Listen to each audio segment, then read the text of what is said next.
Okay, I'm now going to start the webinar. Okay, so we are now live. Thank you very much, Alicia, and welcome to those of you who are joining us. We wait a little while for people to come in.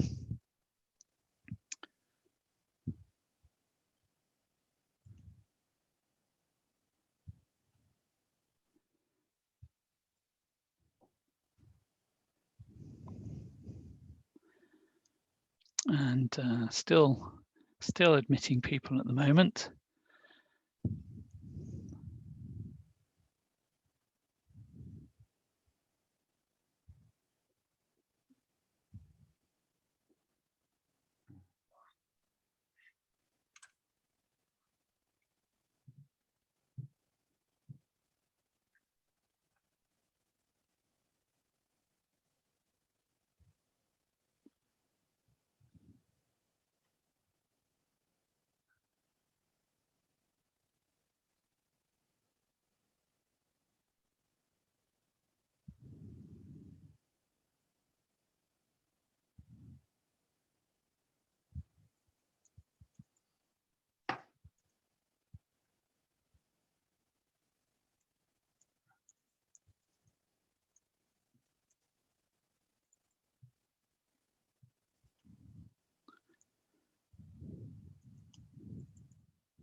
Okay, Robin, I think that number's now settled if you're ready to start.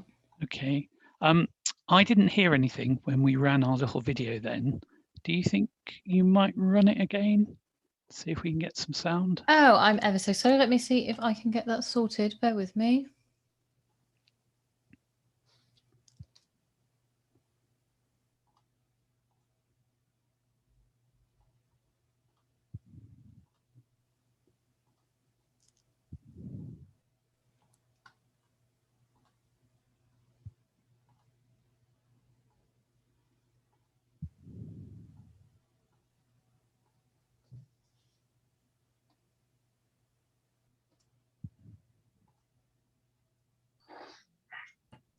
Is it running this time, Robin? Still no sound for me, but that just might be me.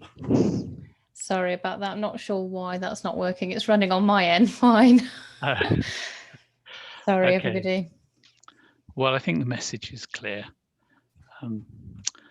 Thank you, Alicia. And I think the numbers are starting to steady. So welcome to this afternoon's session, which is about Create Britain. Good afternoon to everyone, and thank you very much for joining us. You are very welcome. This webinar is part of the programme for Plasa Online 2021 and is presented by the Association of British Theatre Technicians. My name is Robin Townley. I am the ABTT's Chief Executive, and we are very pleased to be collaborating with webinars throughout all 4 days of the Plasa Online programme. Today, I shall be introducing our speaker and helping him to answer as many of your questions as possible. Before that, some reminders about the arrangements for our Zoom webinar. As with other webinars, we recommend selecting Gallery View so that you can see all panelists at the same time. The button for this can be found in the top right corner of your screen.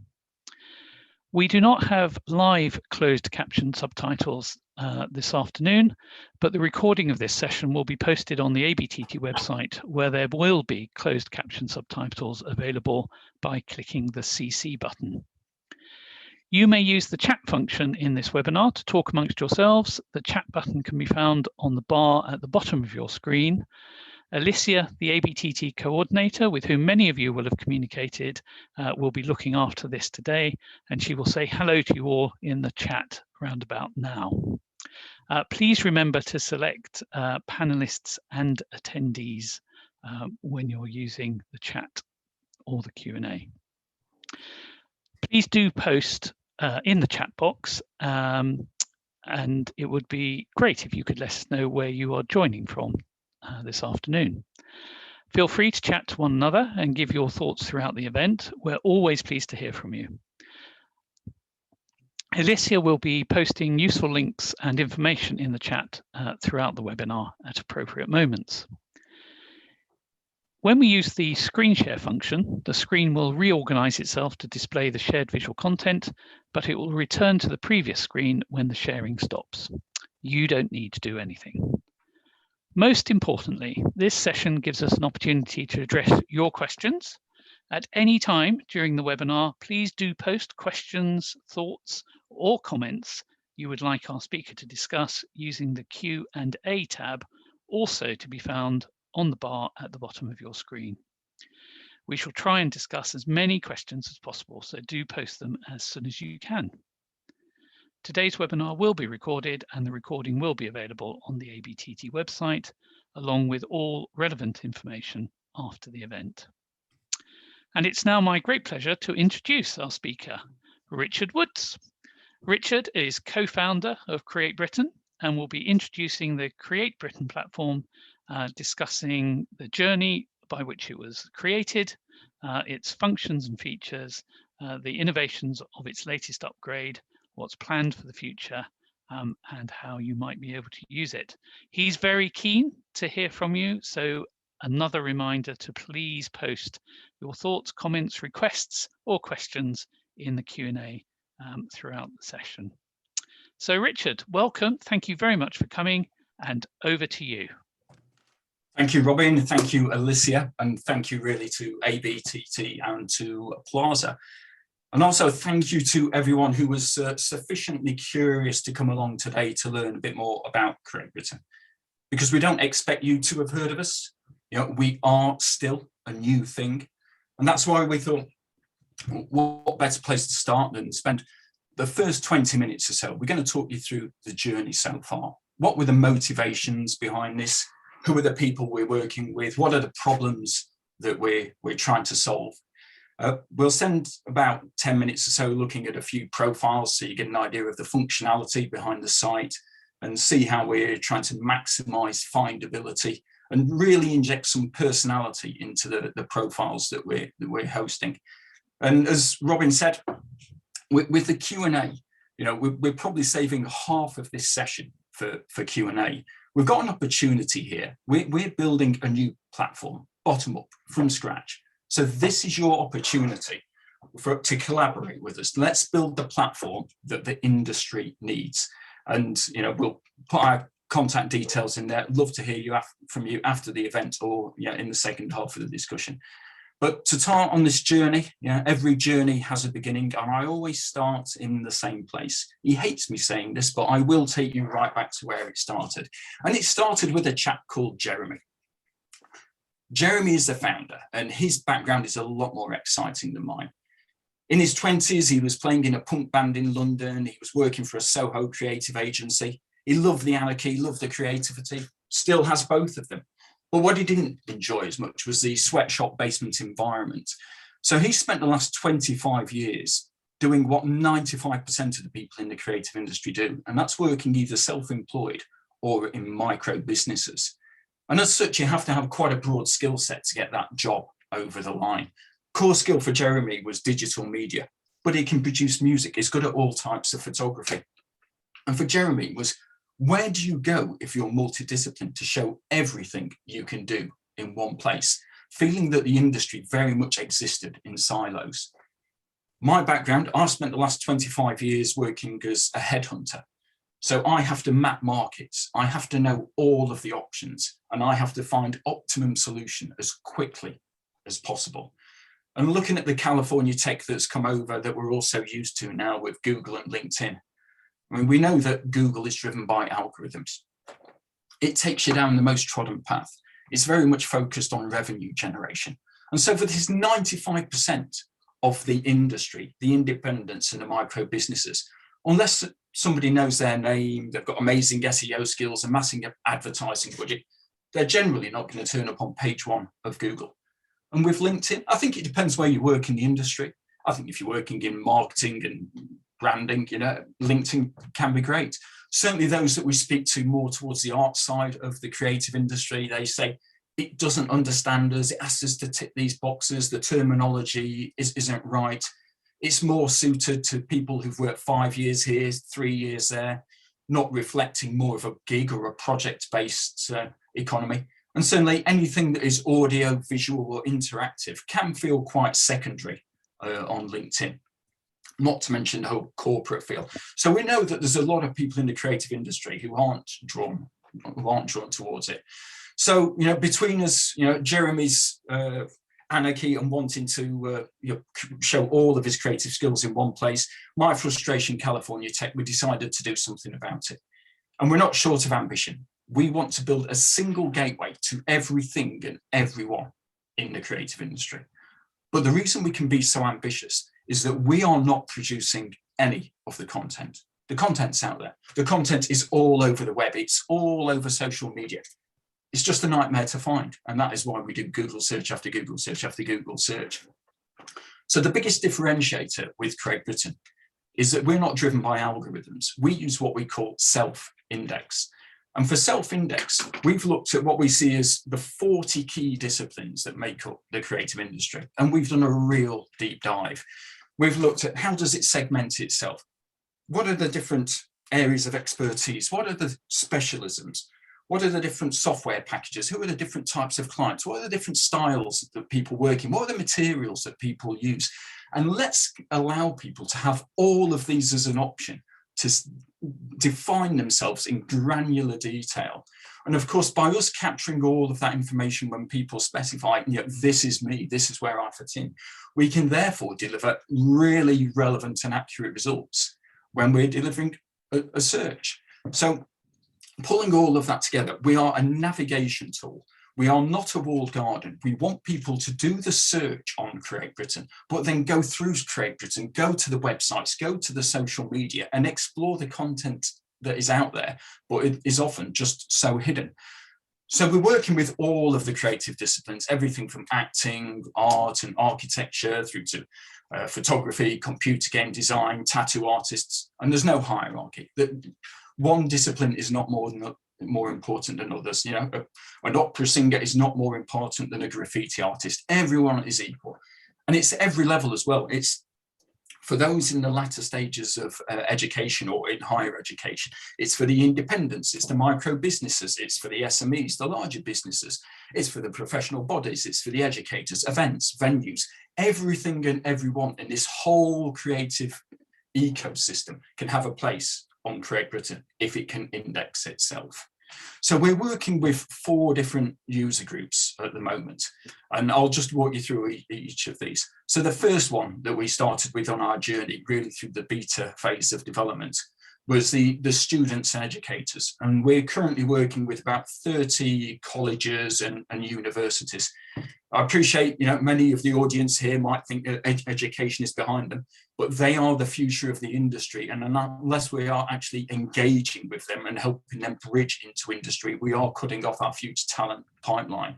So with these colleges and universities, we've got a number of different tools that I won't go into all of them now that try and help bridge that employability gap.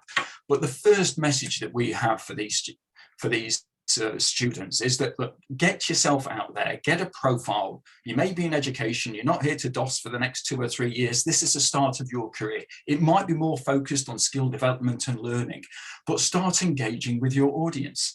And people will expect to see development year on year. And one thing that we are really passionate about is that we don't have star ratings, we don't have likes, and we don't have comments on CREATEBritain. We want people to take risks. We want people not to worry about social acceptance and whether or not they're liked by everyone. We don't need to be liked by everyone. We want them to be edgy. We want them to inject personality. We want them to stand out, be what you want to be without worrying about how many likes you've got compared to your classmate and somebody coming along, some troll coming along and destroying your self-esteem. So we're totally neutral in that area. And as I say, we want people to express themselves. As we move from education into industry, we've attended quite a few career shows, and we were really surprised how few people were in the room representing the creative industry. And this takes us back to that 95%. If most people are working in these micro businesses, we know that within micro businesses, and I know this from my headhunting days, that a micro business is in deliver, deliver, deliver, win some more work, deliver, deliver, deliver. They are not out mapping their next 3, 6, 12 months, resource requirements. They do it on the hoof.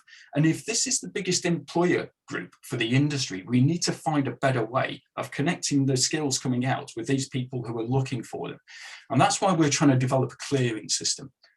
Some of you may be aware there's a clearing system that helps take A-level students into university. We want to develop a clearing system that helps 200,000 people who are coming into the creative industry find 100,000 micro businesses that are not mapped. And this isn't just a challenge from the perspective of the students coming out who can't reach out. The universities and colleges don't know how to connect with these small businesses. It's the other way around. We put ourselves in the seat of this micro business who needs to recruit. And the chances are a small business will bang off the utilisation ceiling 3 or 4 times before they say, we've got to do something about this. And how do they recruit? Are they turning to the colleges and universities? Probably not. It depends on their background and whether they've had past success in that. Are they advertising? Probably not. They often don't have time. They might do a bit on social media. They don't know if they're hitting their audience. And again, it can start lots of conversations with people who may not be relevant. And the same applies for going to recruiters, but just with adding fees onto the process. What they nearly always do is signposting. They ask around, who do we know? Who do we know within our network? But in this day and age, with all of the technology in front of us, it seems a bit crazy that we are just asking around to try and find people to come in and do specialist skills when we know that those skills are probably just out there. So we want to help that connection. And in our ideal world, when we've got 200,000 or 300,000 people on CREATEBritain, we want that owner of a micro business to flip open the laptop at night, to do a search by discipline, search by area of expertise, search by specialisms, if it's relevant by location, maybe introducing a notification app so you can see who is immediately available. But what we can deliver then is some relevant search results. And with the profiles, as you will see shortly, we connect everything on the web. All of the social media, all of the contents that these people have can be connected to their CREATEBritain profile. So it's find me on CREATEBritain, find me everywhere. And by allowing these employers to have access to all of this information, they feel as though they get a real 360 view of the people that they could potentially be employing. And if I go back to my headhunting days and why the big corporates and why organizations used to use me in the process, is because I would map the whole market and just bring them the relevant people, and they could then decide if they wanted to engage. This is the process that takes out all of the friction that will help those smaller businesses break through and start that connection. They don't need to even register on CREATEBritain to do a search. They don't need to go to the colleges and universities to ask permission to start talking. They can just drop them a tweet, WhatsApp, email them, whatever medium of communication these people have on their profiles. They can just reach through to them free of charge, no cost, which I'm sure we'll get onto later. But if we can just take out all of that friction, the comparison we make is to something like Rightmove or Auto Trader. If you're looking for a car or a property, you're using an indexed system that delivers highly relevant results. You go through and you explore, and before you know it, you're doing a viewing because you suddenly realized what you were looking for is right in front of you. And we want to replicate that experience for these people who are looking for skills and helping them be found. Moving on to the second group, which we will generalize as the established creatives themselves. And there's a number of ways we're trying to work with them. You've heard me already mention a few times about this granular detail and micro searches, but we're great believers in long tail theory, and long tail theory is all about make everything available and make it easily accessible. It should be achievable in this day and age, because we know that if a creative can spend their time doing the things that they're passionate about, and somebody can find that specialist skill, we're maximizing productivity. We are using the best possible resource for that job. It might not be local, it might not be in your network or secondary or third connections. But if we've got the means to actually connect to the best solution to that requirement, that person can do what they love to do, and you've got the best solution. The danger if we're not doing this is that if we are just grabbing the resource or the opportunities that are arm's length, we are going to end up becoming generalists rather than specialists and not having the satisfaction that we could be enjoying. The second area that we're looking to help these established creatives really does focus in on social media. 10 years ago, everyone was, is all about building websites. Now it is absolutely all about social media. Well, what social media has not brought with it, it has not brought the search, the filtering, the indexing. And it would now appear that people are obsessed with trying to get 10,000, 50,000, 100,000 members within their audience. And there's almost a serendipity in how these audiences are growing. And we're doing it in the hope that we have the biggest possible audience, that hopefully we've got some of our relevant customers within that. Now, with CREATEBritain, on these profiles, I've mentioned about connecting social media channels. At the moment, we're up to about 140 different networks and social media channels you can connect to your profile.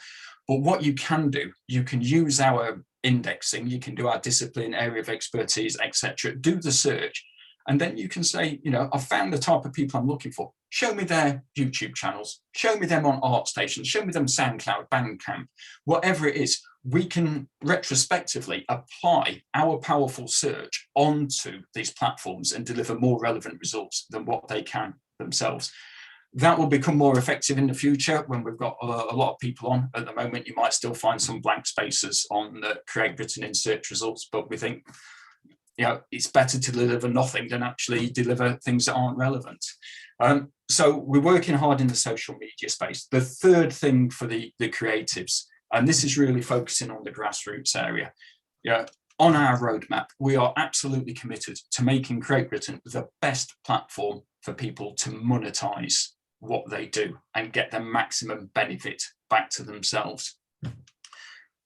Many of the people involved in the development of CREATEBritain, we've been looking at blockchain for many years. There's a real interest there. We're looking at micropayments. We're seeing what's happening in the NFT market. We're already experimenting, doing things ourselves in that area.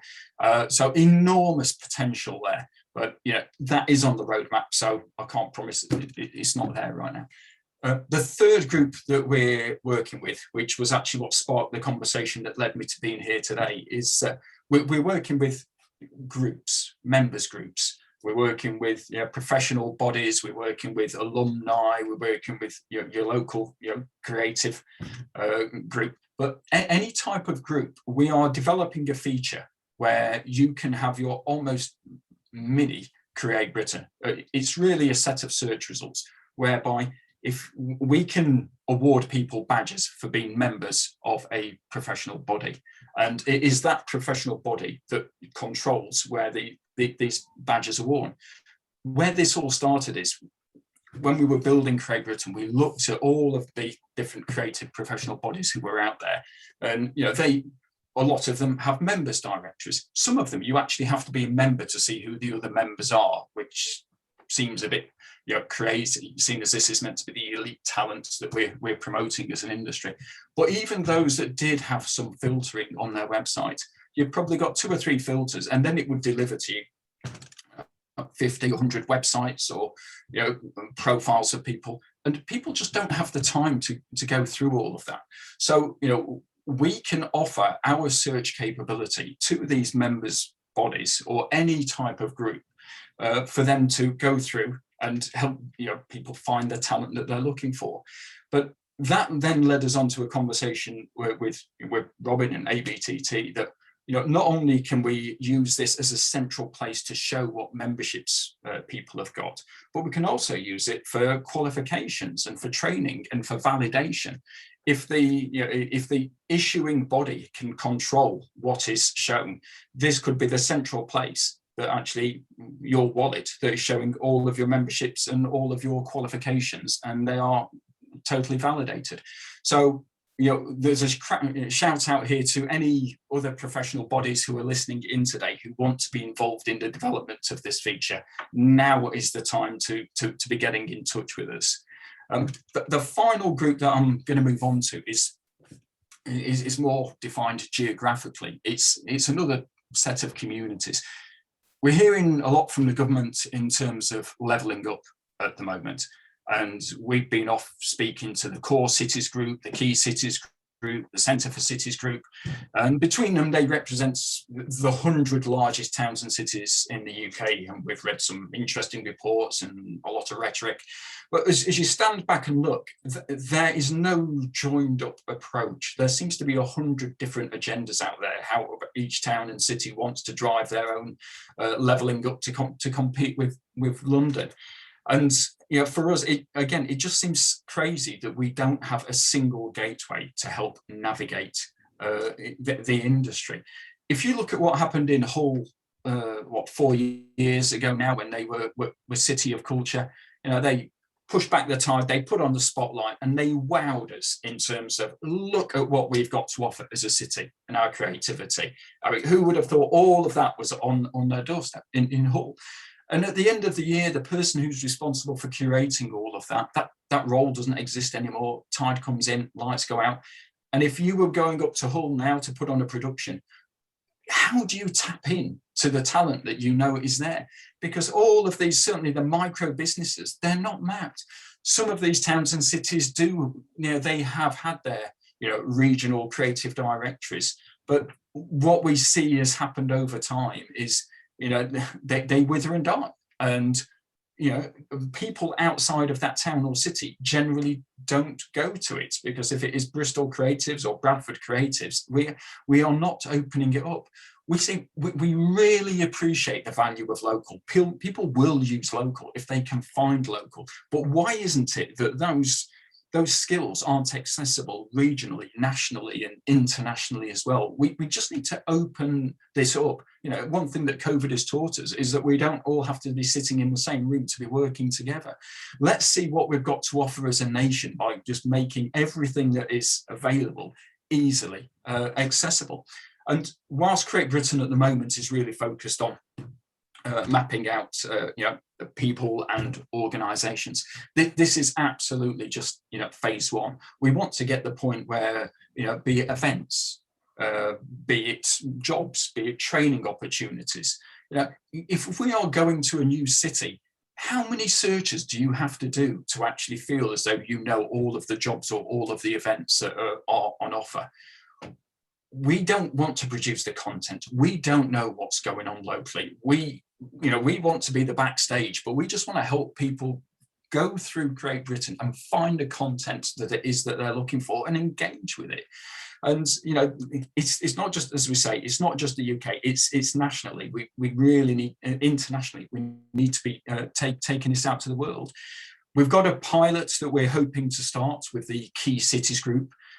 They represent 24 cities across the UK. We know that 3 of them are signing up for this already. We've got to do a roundtable presentation to all 24, and it may be that they all want to get involved, because if we can just map out and see what is available, it's going to make life a lot easier for all of us. I'm just going to quickly show you a few profiles, and then we'll start having some Q&A. So if I can just remember what buttons I need to click here, and hopefully, there you go. Hopefully you can see the, oh, that's not what I wanted. So, right, hopefully you've got the Create Britain homepage. So yeah. We'll dive into Helen Quigley's profile here. So Helen does a lot of voiceover work in the industry. You can see that she has a profile picture, a banner picture there, a profile picture.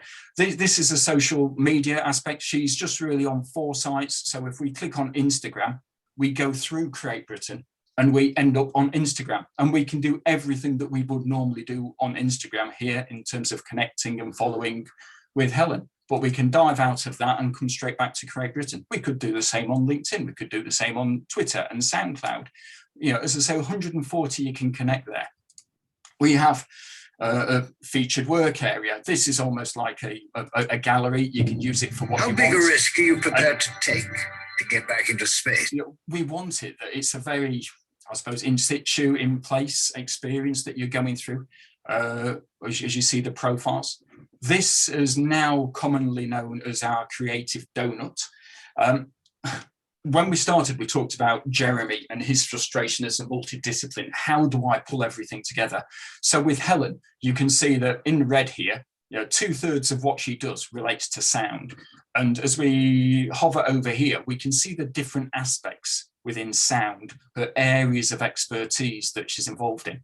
But we also know that Helen gets involved in some writing, and she also gets involved in acting and presenting. And that means if you came to do a search on CREATEBritain, you could find Helen through doing searches across 3 different disciplines. And as we scroll down the page, you can see where people are embedding video. You can embed video, sound, text, and this is where you evidence what you do. So when you're doing a search, the people who will come up at the top of the search results are not people who've paid for premium profiles. The people who come up at the top are the people who have put evidence in against what it is that they say that they do. So we'll just jump on to another one here. So this is showing someone who's just coming into the industry, somebody who was recently a student, emerging creative. But you'll see that the profiles are the same. It doesn't matter where you are in your career. All of the profiles are the same. And if I want to see what has Ali done in terms of DJing, I can click on that and it will take me down and it will show me what he's been doing, and I can listen to his material there. And if I'm interested in what he does, I can, if he was on Twitter, I could drop him a tweet. He's not put an email address in here, but however you want to be communicated with, this is the place to put it. The final thing that I'm going to show you is, this is a bit of a teaser. This is a staging site I've just taken you to. We had hoped to be going live with this today, but whilst the feature is ready, we want the support material to be there as well, so you have a great experience. So we're probably weeks away from this going live, and this is what the search results will look like. This is where we want to bring personalities forward. Unlike LinkedIn, where you feel like you're looking at a CV, we want it by, whether it's by looking at people's social media or whether it's coming on and watching a video where they're talking and presenting themselves. We want to bring the profiles to life, so you really get a feel for who it is that you're talking to, or going to be approaching, whether you could work together. So this is all coming together right now. We want people to be brave in the way that they capture people's attention. It might be show us you doing your thing. It might be, pointing out to look at a certain area of your profile. It might be saying, look, I'm out of work. I'm prepared to do anything to gain some experience. So this will be coming in the next few weeks. We're quite excited about that, and really, as I say, starting to inject some personality into the profiles. So I'm going to stop sharing there, take a drink of water, and throw over to Robin to see if we've got any questions. Thank you very much, Richard, for that whistle-stop tour of CREATEBritain. Yes, so we do have questions coming in. So the first question is, do you sell ad space, and if so, to whom? Sorry, can I have that again? Do you sell advertising space on the platform, and if so, to whom do you sell it? The question we normally get first is, what is our revenue model? And the answer to that is advertising space. And yeah, that is where we are going with this. Absolutely. We're not trying to do it yet. We want to build the site up before we even start thinking of the revenue and taking that out to market. But what we will be able to do is what's sometimes called as hyper-relevant advertising. Whilst we know Google and Facebook have got a massive monopoly on selling advertising space around the world, a lot of it, though, is based on data that they have captured and assumptions that they've made. Whereas everyone who's on CREATEBritain, whether or not it's people who've developed their profiles or whether you are searching, people have gone into detail of what it is that they are interested in. So we don't assume that all artists are into all type of art. We can advertise things that are relevant to, Cass Arts can advertise oil paints next to people who do oil painting. Amateur Photographer magazine can put articles about landscape photography next to people who are interested in landscape photography. So we want it to feel like content, but absolutely advertising is the business model. Thank you. So moving on, would it be possible to create a profile for a venue itself instead of just for individuals? Absolutely. So I guess this might be a theatre or it might be a live performance venue.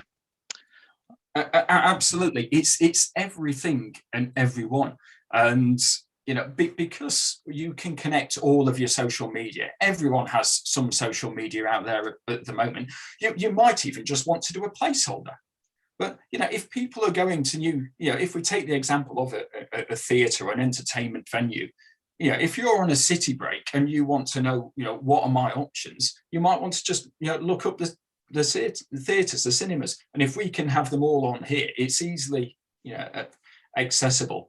And it's up to you how much detail you want to go into. You can create the smallest of profiles, or you can go into as much detail as you want.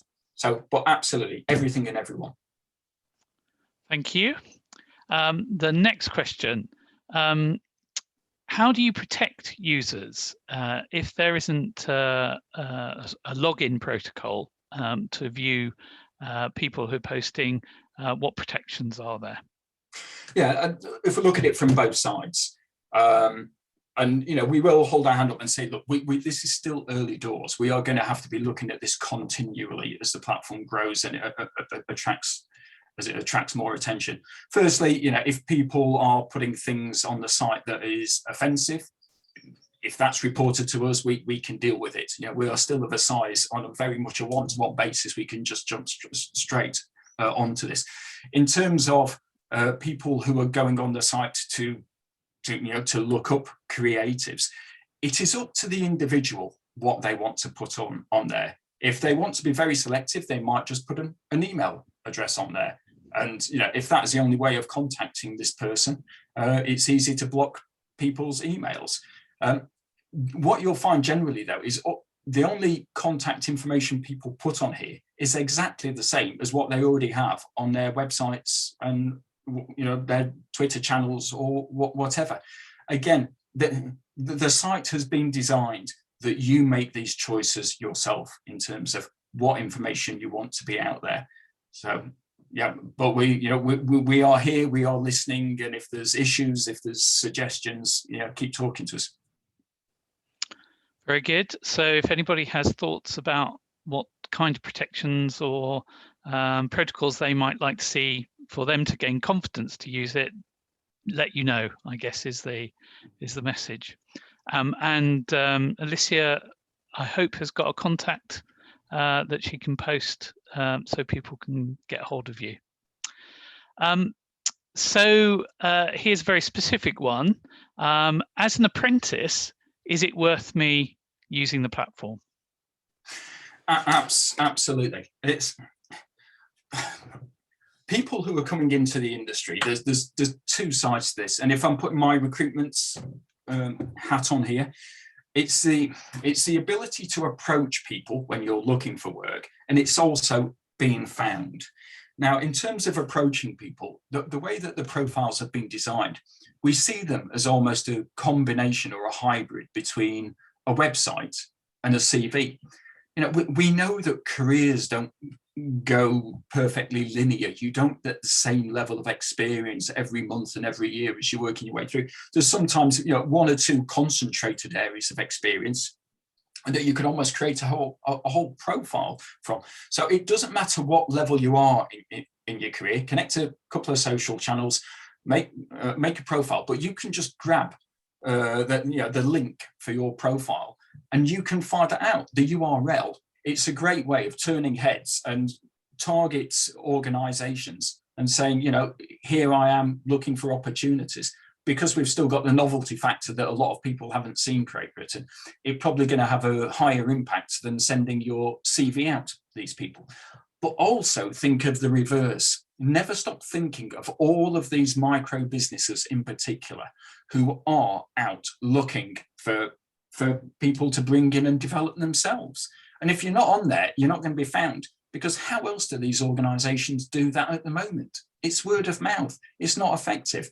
But as an apprentice, and if they find somebody who's here and only got, you know, a couple of months worth of experience, but says, look, these are my influences, this is why I'm doing what I'm doing, you're more likely to, you know, capture their interest than just using the same old network.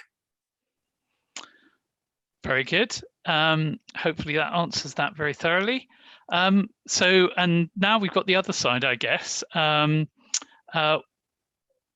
What facilities are there for employers if they wanted to use the platform? What features are there? Yeah, we're trying not to create this them and us situation. You know, I think recruiters have done a good job of pushing a divide out in industry and sites that are advertising jobs by saying, let's have all of the ones who are recruiting over there and let's have all of the people who want the jobs over there. Well, actually, why just can't we all be together? What is the difference between a person and an organisation?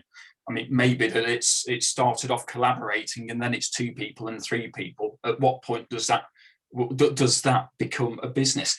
And we want it that if you are an employer and you're doing a search, you would almost be doing the same search as if you were doing to find your own business on CREATEBritain. You pick the disciplines, you pick the areas of expertise that you specialise in, and maybe just appearing alongside yourself in the search results. If you've not specified, be it a business or a person, you've also got all of these individuals there as well. You know, we know that we are taking a bit of a risk here in terms of people often ask us, you know, how can you demonstrate success? How do you know that this is working? Because a lot of the other platforms out there, you know, you've got to fill in a contact card and they will then do the introduction to the person, all of which are barriers. But we're trying to be a bit braver than that and actually say, look, let's just get rid of all of these barriers. And if we keep talking to the employers and we keep talking to the people who are looking for jobs and just take all of that friction away, we've got to believe that it's going to work. So it's hard for us to evidence this, but yeah, certainly as an employer, you would just go out and do a search as if you were looking for yourselves and see who's in your space. Very good. And then there's the question about, as an individual, can I link with an organisation I'm a member of, and will that be shown on my profile? Work in progress. You know, we are really just in the foothills of what we're looking to build here. And, you know, as a headhunter, I've used LinkedIn ever since it arrived, and there's things that I like about it and there's things that frustrate the hell out of me about it. And we're going to be very careful on how we introduce these connections. We would like to think that people can't just connect with someone for the sake of it. We want to have the connections that actually mean something, and ideally through work, where you have worked together. You might have worked in the same organisation, might have worked in the same project, you might be a member of the same organisation. We are definitely going to be introducing that, and that will then take us on to the communication aspect. How do we let people communicate with each other? But we are very careful not to rush into this and to become a nuisance that everyone just wants to switch off their notifications from CREATEBritain. There's enough of those out there already, and there's a few people who've said to us, you know, we don't need another thing to check first thing in the morning and last thing at night. You know, there's enough mediums out there. So consultation will be happening, but very valid points. We need to allow those relationships to exist. Very good. And this might be the third point of a triangle, as we've been discussing people who are available for work, people who are looking to employ. So the question is, are there any plans for having a training section to give options for those that want to progress or gain more skills in an area that they want to get into? So if a company can offer some training, or there's training available in a certain area, for instance, just so all of this is in the one place. Absolutely. Yeah, it's a pretty bold ambition, say we want to do everything and everyone in the creative industry. But as I say, the thing that makes this possible is that we don't try and do it. We are not making this platform about ourselves. There are some amazing education establishments, online training companies, people who do one-to-one coaching and personal development. They're all out there. Again, it's just a nightmare to find them. So training will be one of our categories, as we call it. You might be looking for a person, you might be looking for a business, you might be looking for a training organization, you might be looking for an event or a venue. So as I say, some of these areas are pretty sparse at the moment because of where we are on our journey. But absolutely, we want training to be there.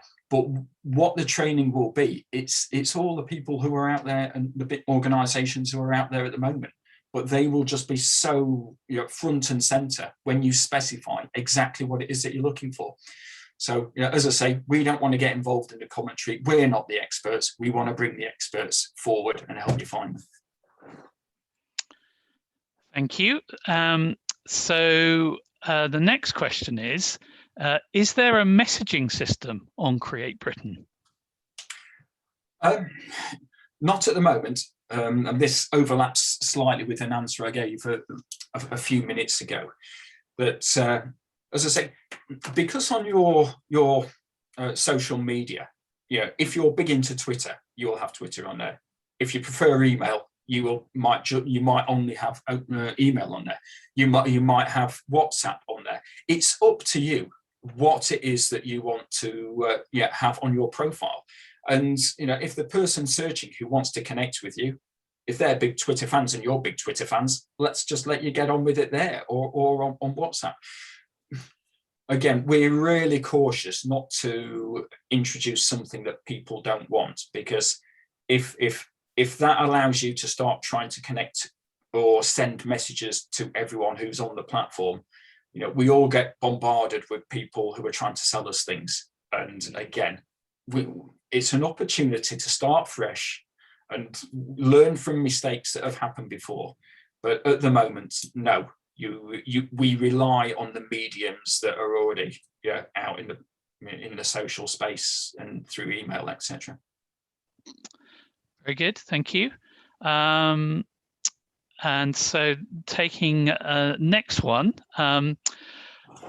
which trade shows do you want to do? That's an interesting one. We want to be everywhere. As I say, it's everything and everyone. When you come onto the CREATEBritain homepage, I would encourage you to click on search and then pick by discipline. And it will show you all of the different disciplines that we cover. And if we've missed any, please do tell us. But they are all equally important. And certainly, as you saw from this creative donut, which pulls together all these multidisciplinary skills, we see that they don't exist in silos. There are people who are working in film, who are also working in animation, who are working in digital media. And you're bringing in sound, you're bringing in lighting, you're bringing in makeup and everything else, and that they are just all so connected, with people straddling each and every one of them, that we want to be everywhere. And because we've not really started our big push on social media, we're just waiting until we've got this video feature ready. The diary has got plenty of spaces in it. So if you want us to come and talk to your audience, if you want us to come and collaborate with you, get in touch and we're there. Everyone and everything, we'll stand by that. Very good. A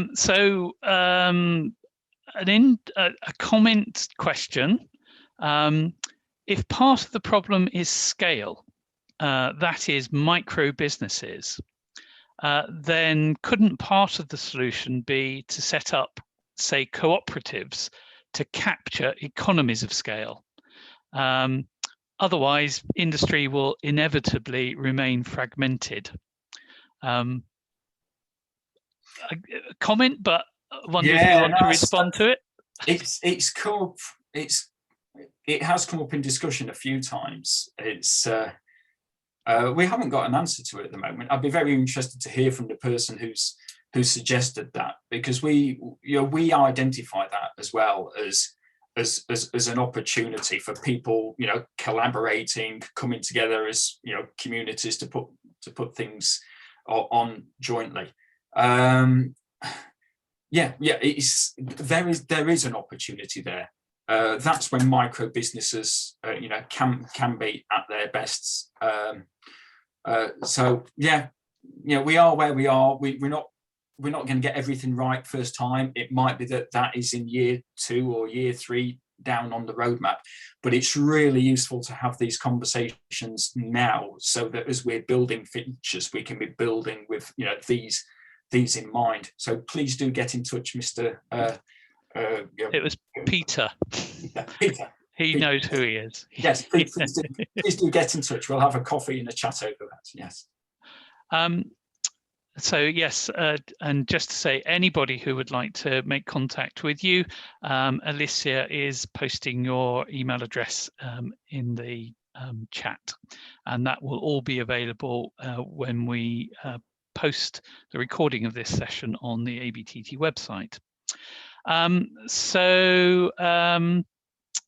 Oh, and a thank you from one of our questioners as well. A further question from Peter of the microeconomies scale. My previous question also links to the fizzle after cities of culture lose their momentum, which is an effect that I think we've seen in some cities of culture, but others, and particularly I know Coventry at the moment, are working very hard to make sure that they don't experience that. But it could definitely be something to explore, I guess. Yeah, I'd certainly like to jump in on that. I've got mixed views about City of Culture. I think the fact that we've got it, I think, is great for the city in question. But because we put all of our focus, our concentration on that, we've missed the middle ground here. Absolutely missed the middle ground. And that, we are really pushing back the opportunity for all of these other towns and cities who've got this pent-up creativity that they want to be shouting about to the world. And at the moment, if our only platform to do that is every 4 years, and with Coventry having it this year, well, Leicester up the road must be thinking, well, we've got no chance for 20 years because they're not going to come back to the same place in just a couple of years' time. Where do we go with that? And there's been an interesting suggestion that didn't start with us. It started in Sunderland and it's gone to a few other places now, where we've talked about a concept of a CREATEBritain city. Hence why, stressing it didn't come from us. But you may have come across the investors in people that organisations had that they could achieve a few years ago, which showed that they cared about well-being, they invested in training and development of their staff. And there's an idea that if we could move towards a model where a town or a city was saying, look, we have got everything mapped out. We are easy to navigate. We've got all our events, our venues, our skills, our resources, our jobs, everything is in one place. If you're a business looking to invest in a city, you can see what's there in front of you. If you're planning a city break, you can see what's on in front of you. So, this, whatever it's called, but the idea of stop waiting every 4 years to let these towns and cities shout about what creativity they've got. Let them start earning a standard that says, look, we really care about our creativity, and you will find it easy to connect with it if you come to us. So yeah, I get quite frustrated with the City of Culture, that it's pushing everyone else into the background, but that is a personal opinion. Thank you.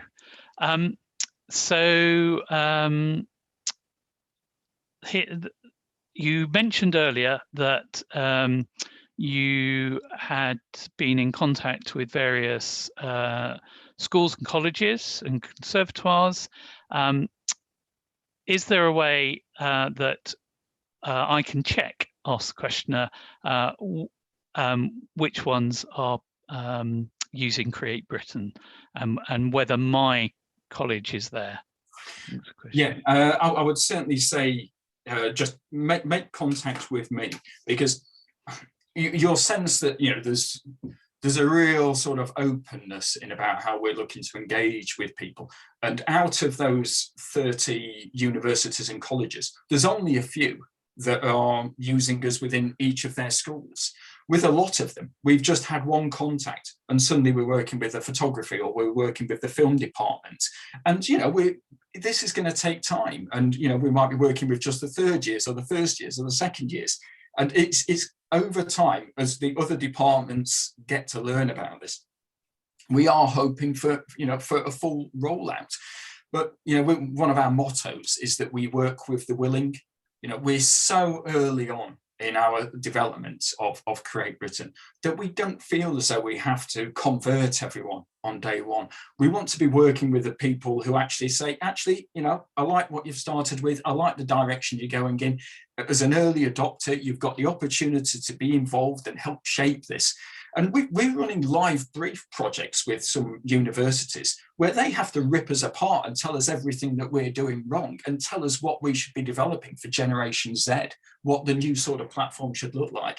But every relationship is different with everyone. And, you know, wherever it is this person is studying, you can bet that we're probably not working with all of the departments. So please reach out to us. I'll reply to you personally. Let's start a conversation.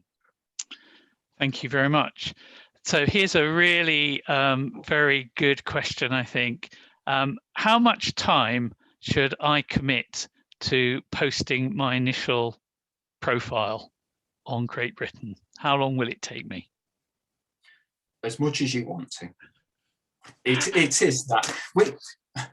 You know, when LinkedIn came out as a headhunter, I used to do it by old school, you know, which was we used professional researchers, we mapped the market, we did all these sneaky phone calls to work out who and where people were and how to contact them.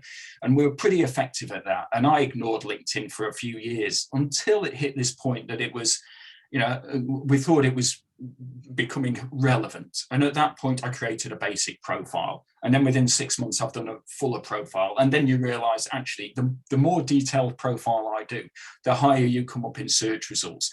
And the more genuinely people will, more relevant connections that you will get. So for now, if you just want to watch this space, do a placeholder. Just put your name in there and, you know, come back in 3, 6, 12 months time. But to be found, the more information that we have on you and where you have evidenced what you say you can do, that will determine where you come in search results. So it depends on how hard you want to push yourself out into the market. So following up with that, and thank you for that answer, do the different types of evidence have different weightings? Whatever that might mean. No, I get that. I get that. I'm pretty certain it's no. I would have to check with the developers, but I'm certain. I am certain it doesn't matter whether you're putting in a video or you're writing text or you're putting SoundCloud in or whatever it is. No, it's the fact that you have gone to the trouble of putting in evidence, and you know we absolutely know that down the line. You know, at the moment, we're probably only about 6,000 profiles. You know, when we've got 50,000 or 150,000, we are always going to be having to look at how to refine this search more and more effectively. But it's, you know, it won't be algorithm led. It will be index and relevance led that will determine where, you know, what turns up in the results. And then following on from that, someone's listening very carefully, obviously. Can a user see information about how successful their profile is, I guess, in terms of being seen by people looking at appropriate search? Yeah, at the moment, no, you can't. It's we do want to build a dashboard. We want you to be able to have this sort of information. Otherwise, you know, how do you know where the inquiries have come from? We do want to get there. But if I can just throw conscious of time as well, I just want to throw something in. in terms of where we are on our stage of development. No, we are absolutely not short of ambition. We are building this because we see gaps in the market between the Instagram, the Facebooks, the LinkedIn, the Googles. We really do believe there is a missing there that delivers relevant results and pulls everything together. But on our journey, we've achieved what we've achieved so far without any funding, right? We've actually all still been doing our day jobs on this. So we are totally independent and we are self-financed. We've not had any money from government. We have not got venture capitalists sitting on our shoulder saying, when you're going to deliver us some money. And we believe that our independence is just so important here. And it will mean that it takes time to get some of these features and build them in. And, we can't imagine what the platform's going to look like in 5 years' time compared to, where it is now. But what we're not prepared to sacrifice is that, we are all about the grassroots. We're all about the edgy underdogs, the ones who haven't had a voice, the ones who feel overlooked, the ones who aren't in the establishment and the networks. We want to help these people be found just as equally as everyone else. So I appreciate I have gone off the point there a bit, but it's all of these things, we can see a place for them. But we are where we are. We won't get it all right first time, but we're on that journey. Thank you very much, Richard. And on that note, thank you very much for joining us and explaining about Create Britain this afternoon and for fielding so many really searching questions. That was very, very good. And thank you for everybody who generated those very searching questions and for joining us this afternoon. This was the third of 4 webinars created by the ABTT as part of Plasa Online 2021, and there will be a 4th tomorrow afternoon at the same time, 4 o'clock, to review the most recent updates to technical standards for places of entertainment. But for now, thank you very much and goodbye. Goodbye.